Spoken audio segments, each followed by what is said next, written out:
Oi, pessoal, tudo bem com vocês? Hoje era um dia da gente bater papo, conversar sobre as coisas que a gente gosta e estamos aqui em casa, alguns solitários como eu, então vamos aproveitar o tempo para a gente compartilhar conhecimento, porque diz o ditado que o conhecimento que a gente compartilha, ele é apreendido, né, muito mais facilmente pelo nosso cérebro. Então, tô aqui neste momento tentando primeiro aprender a fazer vídeo, né? A gente poderia escolher outras formas de se expressar como um texto, mas eu tô aqui porque realmente eu quero aprender a fazer vídeos. Pra quê? Porque é um desejo meu e não quero nada perfeito, eu não quero virar youtuber.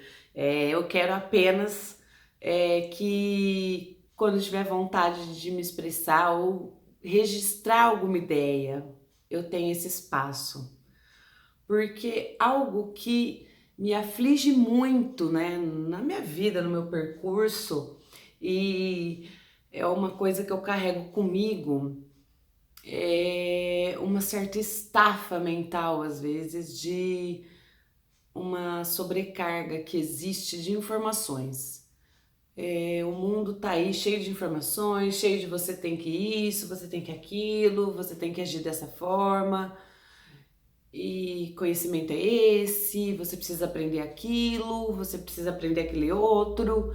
E assim, a gente só recebe informação e a gente não consegue simplesmente produzir conteúdo, né? Tem muito conteúdo aí disponível pra gente no mundo e a gente fica assim situado nesse espaço-tempo da civilização contemporânea, de modo a ser apenas consumidor desse conteúdo. Então eu acredito que se eu conseguir também produzir conteúdo, eu vou me sentir mais satisfeita comigo mesmo, com o meu estar no mundo. Então, essa é uma inquietação minha que me traz aqui. E aí, vamos começar que eu vou tentar o desafio de, nesse vídeo, falar ao mesmo tempo sobre dois livros. Será que eu vou conseguir? Meu Deus, eu não sei o que fazer isso. Vamos lá. Hoje eu estava lendo esse livro aqui, Os Sete Hábitos das Pessoas Altamente Eficazes, do Stephen Covey. Oh, consegui falar, que sucesso! E,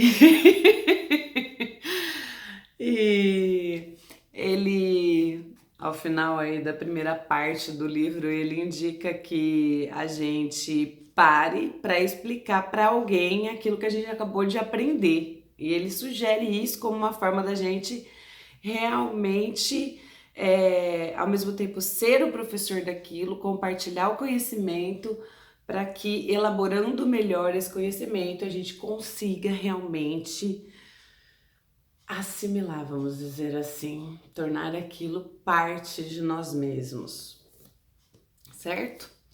Então eu vou. E o outro livro, haha, este é A Coragem de Ser Imperfeito. Ixi, desfocou. Peraí. Aí, A Coragem de Ser Imperfeito, da Brené Brown. Eu não sei se falei certo agora.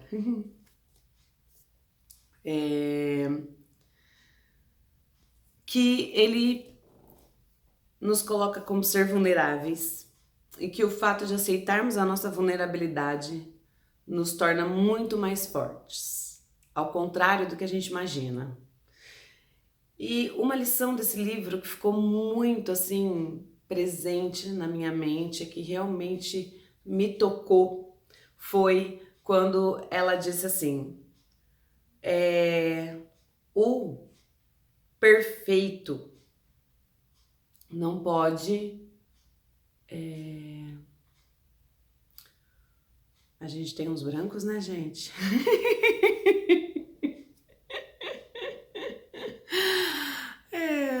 Não pode substituir o bom, não pode, como diz... Ai, gente, me ajuda, por que vocês não falam comigo? Eu fico falando aqui sozinha. Eu vou dar um break e já volto, vou ler de novo. Olha que linda, lembrei sem ler. O perfeito não pode ser inimigo do bom. Gente, vocês já pararam para pensar o quanto a gente torna o perfeito inimigo do que é bom? Porque a gente simplesmente quer que tudo seja perfeito, né? O melhor desempenho. Somos perfeccionistas natos, acredito, talvez. Eu sou muito perfeccionista, então acho que é por isso que essa frase me tocou. E venho há 5 anos meditando, em processo de meditação, e mesmo assim eu percebo que o perfeccionismo ainda é algo muito presente em mim. E a gente às vezes suprime, né, a vontade, o desejo, o empenho, o investimento em uma ação que precisamos executar, que nos traria benefícios, nos enriqueceria, porque acreditamos que aquilo não vai sair perfeito. Então, um dia, talvez, por exemplo, ela cita, inclusive nesse livro, né, o fato da gente achar que o ideal é correr 6 quilômetros como uma atividade física decente e joia, olha, estou, né, me esforçando, estou mantendo uma prática de exercícios regular satisfatória, e aí a gente deixa num dia que a gente está menos disposto de fazer ou que estamos com, né, alguma dor, de fazer uma caminhada que seja de alguns quarteirões, porque não vamos dar conta de correr os 6 quilômetros, deixamos de fazer uma caminhada, sei lá, de 2 quilômetros, o que também nos traria muito benefícios. Enfim, e aí a gente vai procrastinando, com certeza, né? Óbvio, porque nós não vamos conseguir correr 6 quilômetros todas as vezes que a gente se predispor a praticar uma atividade física. Então a gente começa a procrastinar e não fazer nenhuma, absolutamente, né? Então isso me trouxe a ideia de eu estar citando isso nesse momento com vocês, compartilhando isso, é que estou aqui, né? Não vou deixar que o perfeito substitua o bom, que o bom é minha boa intenção de compartilhar meu conhecimento com vocês e tentar realmente crescer nesse processo de contar um pouco do que eu aprendi, tá? Aí eu vou voltar pro livro. Deixa eu focar aqui. Aí focou. Os 7 hábitos das pessoas altamente eficazes, do Stephen Covey. Aprendendo a falar inglês, tô muito chique. E eu vou falar para vocês sobre o equilíbrio. Ele tem uma teoria aí de equilíbrio entre PCP, onde P é a produção e o CP a capacidade de produção. E aí eu vou contar para vocês onde a gente erra quando a gente foca apenas na produção. Porque, e acredito que, voltando lá na interlocução com o outro livro, somos perfeccionistas, queremos tudo do nosso jeito perfeito, acreditamos, né, que tem um jeito perfeito de fazer as coisas. E a gente foca muito, então, no resultado. A produção é o resultado. Focamos no resultado. Queremos bons resultados, mas como produzimos bons resultados? Nós em si produzimos bons resultados quando estamos com a saúde, por exemplo, equilibrada, com uma disposição bacana para o trabalho. Isso inclui bom sono, isso inclui boa alimentação, isso inclui uma rotina bacana de exercícios, de atividades físicas, né?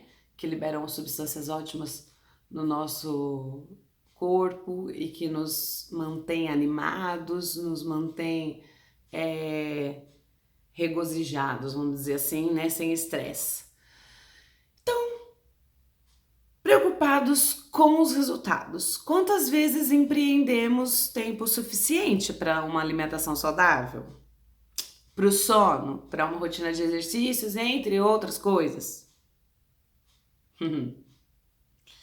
A gente vai sacrificando sempre essas coisas em nome de ter tempo para produzir mais, sem perceber, né? Que nessa loucura desenfreada a gente está prejudicando a capacidade de produção. Porque quando olhamos, né, para nós, temos que olhar a capacidade de produção como a máquina que produz. É a mesma coisa você ter uma máquina em alto funcionamento e você simplesmente não querer interromper a produção do seu produto para fazer a manutenção da máquina, pensando, né, nos benefícios que esse produto que o valor de venda, o valor desse produto vai conseguir te oferecer. E aí você não para a sua produção e quando você vê, você danificou a máquina a ponto de não ter manutenção, de você precisar empreender um grande valor de dinheiro para adquirir uma máquina nova. Então a lógica é essa do PCP e o mais interessante desse equilíbrio PCP e o mais interessante que dá para fazer isso com as nossas relações humanas. Olha que bacana, gente! Não é fantástico?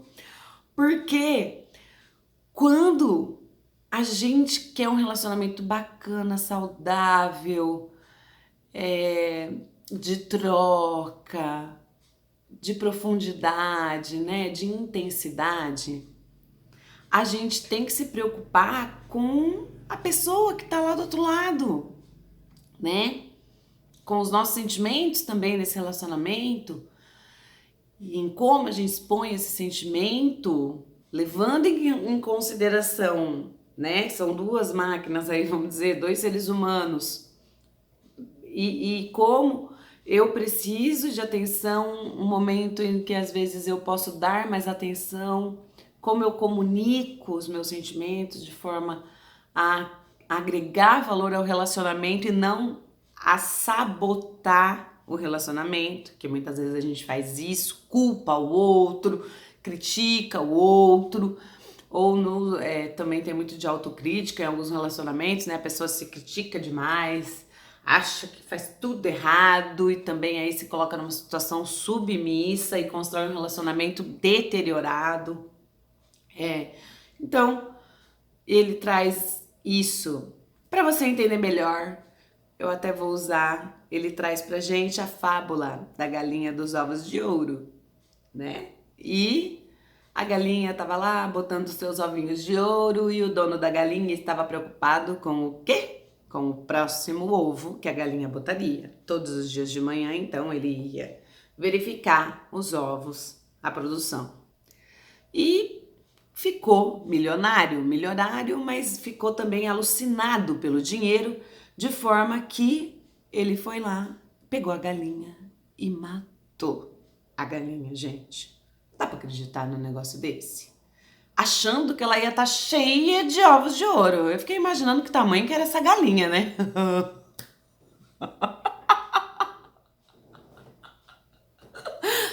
Que tamanho que era essa galinha, gente, pra ele achar que dentro da galinha ia estar cheio de ovos de ouro. Não sei mesmo, de verdade, eu não consigo imaginar. Mas enfim, ele tava louco, né? Pessoas loucas fazem de tudo, a gente sabe, né? Então, ele foi lá, matou a galinha e aí não tinha nenhum ovinho de ouro dentro dela. E ele simplesmente nunca mais conseguiu ovos de ouro. Ele simplesmente matou a capacidade de produção dele, preocupado apenas com o resultado. E aí, quantas vezes a gente faz isso na nossa vida, gente? Vamos ser sinceros, hein? Vamos pensar. Bom, se você gostou do vídeo, achou bacana, vamos interagir, vamos trocar, tá? Eu tô lendo, os 2 livros ainda estão pela metade. Eu já tenho isso comigo que eu falei, né? Que eu carrego comigo essa necessidade de também produzir conteúdo. E os 2 livros veio, eram justamente a me incentivar a fazer isso, então por isso que eu tô aqui com vocês, até porque hoje é sexta-feira e seria um ótimo dia, né, pra gente estar trocando ideia, conversando, tagarelando desse jeito que eu adoro, tá? Saudade de vocês. Beijos e bom final de semana.